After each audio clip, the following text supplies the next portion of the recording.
the pages of my old journals. With every turn another memory, and dusty words bring pictures to my mind. I see the marks of the passage of time. Hello and welcome to the 4th episode of Journaling Through the Years. So today's episode we start a new journal, and it's really kind of cute. Little Dalmatian. It's just a 3-ring binder. I usually didn't really like those. I usually like fancier journals that are elegant. You have to go to like a fancy bookstore to get them, kind of thing. But for some reason I was using, this was now high school, so I think I was a sophomore in high school when I was writing in this one, and I have another one similar to that. And I remember I had the style at the time, one of the fashions was those little backpacks. They're about this big, and they're more like backpack purses. And I would wear one on my back, and I would be able to fit this in there. And I don't think I really carried a wallet at the time because I didn't have a license, but I always made sure I had my journal with me.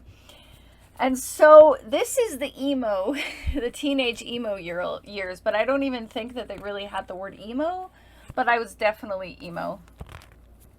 There's a lot of poems and prose that come about. So the first one we read is, "As I lie here in the half dark, a goldish glare about my surrounding, reminding myself to breathe in, breathe out. My mind wanders to the many moments of the day, dead and gone. I remind myself that these moments, however flitting or fast, may be the meaning of my life or the end of my days." So you can see already, very, very emo, very, very dramatic. The next one, I thought I had all the answers on life at 15 years old, and especially on the nature of love. Love, circling my heart all day long, through the night is a longing, let me start that again. Love, circling my heart all day long, through the night is a longing, an uncontrollable passion. Until now I never once knew the great power of love, never ending, growing deeper and more true every day. Your whispers of "I love you" come to me with the melody of the day, the music of the night. I begin to hum along, slowly at first, then striking up a chord, together we sing the song. I think that was about my boyfriend at the time, Matt, who was he had a couple different distinctions. He looked like Wesley from A Princess Bride, and he brought me brownies. That was his thing. He brought me chocolate brownies. It was very romantic. He just would make them and bring them to me. I bet you he made them out of a mix and said he made them from scratch because he's a little sneaky guy. And then he was also the one that when he broke up with me, my best friend, I called her crying, and she called him, and within an hour they were dating. Yeah. So the next one is called, a little prose, it's called "The Follower." In the cold darkness of the outside air, he stands beneath her front window. He hears her inside sleeping. What is she, a snorer? He hears her inside sleeping, the gentle breath of her rhythmic breathing. Wow, is he just that close? I mean, does he have really good hearing? He remembers the time when he lay in bed beside her and heard her gentle breathing through the whole night through. Did he just stay up listening to her? He remembers making love to her. I had not made love or had sex at this time, so I didn't know what that was. How sweet, how tender she was, leaning against him, kissing him. Then there was the time when she began to drift away. He can't remember how or why or when it all happened. Nevertheless, the fact that she had floated away from him was forever imprinted in his brain. Perhaps it was partly his fault. Around that time he had begun working longer hours and therefore having little time for her.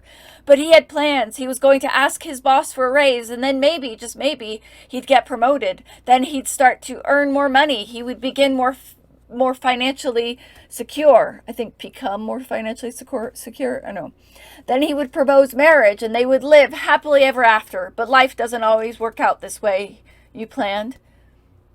Did he love her? Yes, very much so. He remembers when she started drifting away.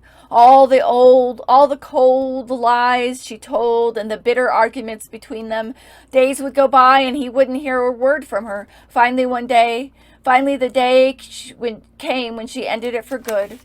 It was a rainy Sunday afternoon. He was going over some paperwork, or at least trying to. Really, he was thinking about her and wondering where she was. The doorbell rang and he answered it. It was her. She was wearing a long gray trench coat. Beside her was a white cardboard box. She picked it up and walked in. The box contained all his belongings which he had loaned her. She was returning them to him for good. She told him things hadn't been going pretty good with them lately. He agreed. He wanted to tell her what was in his heart, that he loved her, wanted her to stop lying, and to at least show her appreciation once in a while. But his lips wouldn't move to say the words. So she spoke instead. She said that she didn't think they were going to work out any longer, and that she didn't feel comfortable in the relationship. This feels very prose, like Beverly Hills 90210 soap opera. She wished for her space and her freedom. He stood there in the middle of the room, dumbfounded. She walked over, kissed him on the cheek, said goodbye, and left. Just like that. Without a "I love you always," a "thank you," or an "I miss you." With that, he decided that it wasn't quite over. From that moment on, he never quite got the notion into his head that they were through. The next morning, he woke and knew what he had to do. He went over to her house. He told her he wasn't going to leave until she took him back. She told him to make himself at home because she knew he wasn't going to leave, even though she wasn't going to take him back. He stayed at her house every day for 4 days. Every morning, she would get up, have some toast, drink some coffee, and go to work. She would come home around 5 o'clock every evening. At night, she slept in her room, and he slept in the living room on her couch. On the 4th day, she arrived home early at around 4 o'clock.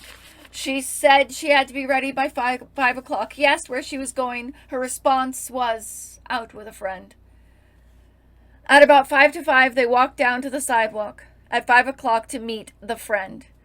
At a little after 5 o'clock, a black Mustang pulled up. A man got out, and she smiled. Her breath quickened excitedly. The man was tall and blond. She introduced him as just an old friend, and the tall, blond man as Paul.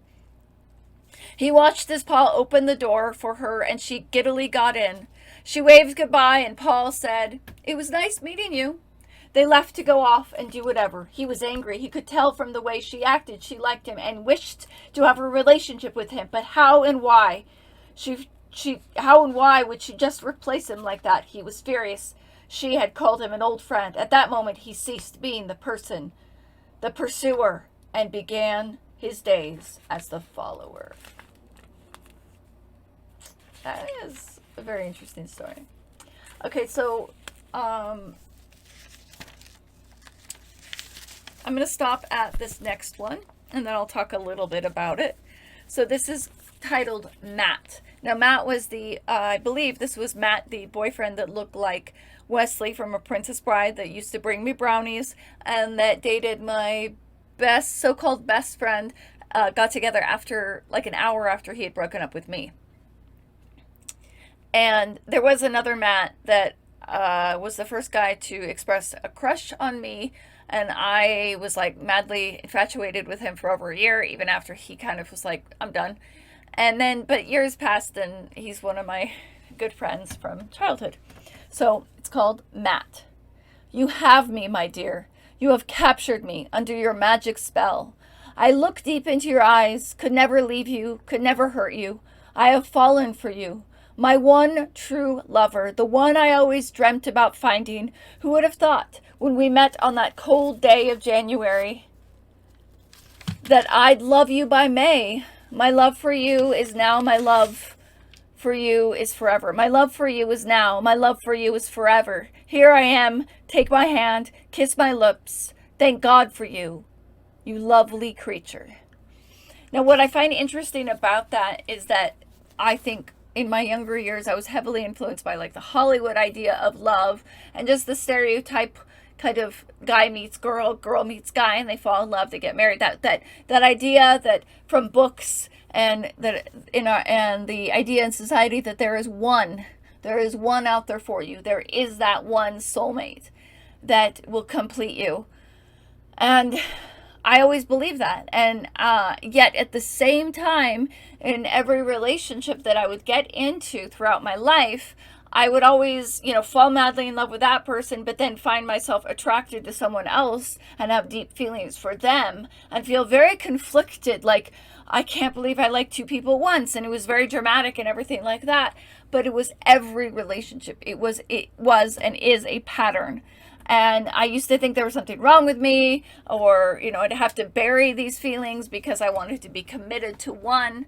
And now what I'm exploring is that isn't necessarily so bad. It isn't necessarily the right thing for every one person to be with one person forever and ever. Not everyone is monogamous or wired for monogamy. I do believe love is nuance. I do believe I can and I have committed to one person, but in my heart there is always room for more.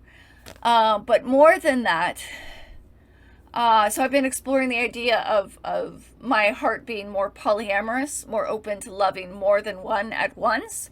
And that even goes to friendships. I have more than one best friend. People have always laughed at me, and I'm like, this is my best friend, and this is my best friend, and this is my best friend. It's like, how can you have more than one best friend? And I'm like, well, I just do. And so that it was always more acceptable to have more than one best friend than to have multiple people that you were romantically attracted to. And that's kind of a social norm that we've been conditioned to think that it's one person that you should be linked to, and you should settle down and get married and buy a house and have the 2.5 children and the 2-car garage and all that kind of thing. And I think more and more that's becoming not the norm, or not. It's okay to be different. That is very cool. I think going deeper than that, this desire to always look out for love and want love outside of myself and want to find another person to kind of fill me and make me feel okay goes along with my nature of codependency and relationship addiction and trauma issues, wanting to be rescued, wanting to, whatever that is, finding that soulmate, finding that other person, whether it was an older parental figure, even on TV, or, a teacher, and that wasn't romantic, but that was looking to them to be a parental figure, to care for me, to rescue me. And then, of course, in romantic relationships, always looking for that guy that was my soulmate, that would care for me, and I would be complete. And I think as I look more deeply into my patterns of relationship, loving more than one person at a time, or just being attracted to one more person at the time, because I've never explored a polyamorous relationship in that way. I've always just had feelings for someone, but never been able to explore my feelings for them. I've only been able to express monogamy or to be in a monogamous relationship while having having infatuation for someone else. So it's never progressed to loving full true love. And that's another thing. What is love? How do you know you're in love? I do believe that infatuation is the first part of love, so it is love in a way. If you read the C.S. Lewis book, The Four Loves, there are at least he distills 4 different types of love. There's philia, which is brotherly love, eros, which is romantic love, storge, which is like familial love, or like being like not just family, but like friendship, and recognizing someone, whether it's somebody at a coffee shop and you recognize their face and you recognize who they are, and so you have a warmth in your heart, or maybe even someone you see on TV that you really like, and you get, Doctor Who. A lot of people are fans of Doctor Who, and they see David Tennant and they have that kind of love for him. And then there's agape, which is like the divine love. And so there's different types of love, and I would say in the relationship, whether it's friendship or romantic, there is that feeling of being, the first level is infatuation and that initial attraction, and it can be very addicting, new relationship energy. And my relationship addiction, I can fall prey head first into that and go full-blown mania and not think of anything else other than just being like, but that isn't lasting.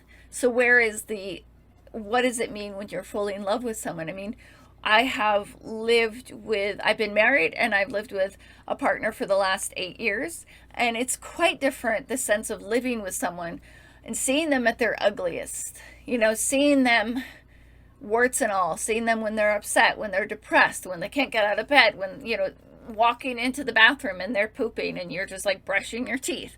I mean, that's not infatuation anymore. It's just day to day, but it changes. And even with my ex-husband, who I'm separated from, and he was abusive to me, I still have warmth of love for him, for the positive memories, and for a thankfulness that his presence in my life was the catalyst to help me move past being the victim or allowing people to abuse me. So I thank him for that lesson that he taught me, that it was as if you believe this, that there was a soul kind of agreement before he and I came to earth, that he would play this role of the abuser and I would play that, and it would break that cycle. That is one theory, and I tend to believe that. Not necessarily positive about it, but there is it does seem very interesting to me. So there's like seasons of love, and they evolve and they grow. And I know when I've been in relationships in the past that were monogamy, and even to this day monogamous, and I've had other attractions along the way that I've never explored, it's never progressed past the infatuation, because I've never allowed myself to do that. Or if it has, it's died down from the infatuation and gone into a deep friendship, and then you've got that storge love, which is a very beautiful type of love, a deep form of loyalty. So love is, I just kind of went off on a tangent here, but I think it was inspired by my early writings, craving that love. So I am now exploring through therapy and through my own studies, that I am a person that has a propensity towards polyamory, but I also have relationship addictions, which is a form of codependency, and that relationship addiction stems from my PTSD and trauma issues, where I'm looking for someone else to rescue me.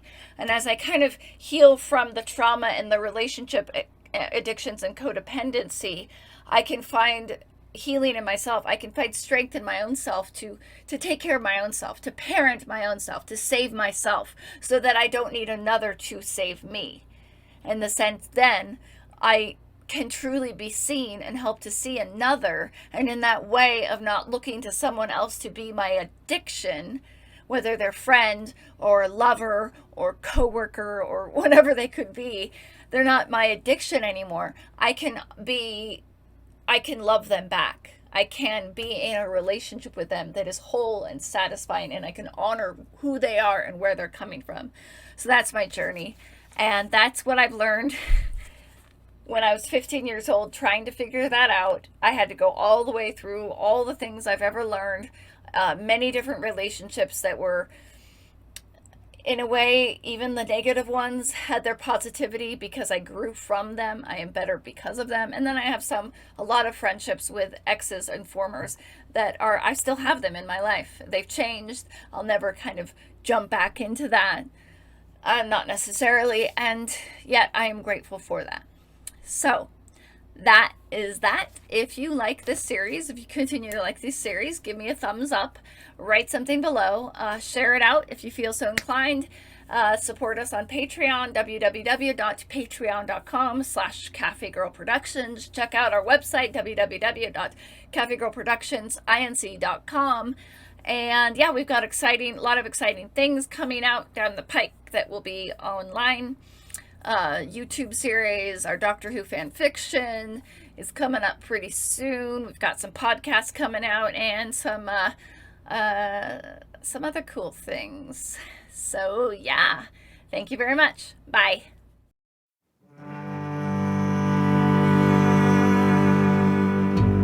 Flipping through the pages of my old journals, with every turn another memory, and dusty words bring pictures to my mind. I see the marks of the passage of time.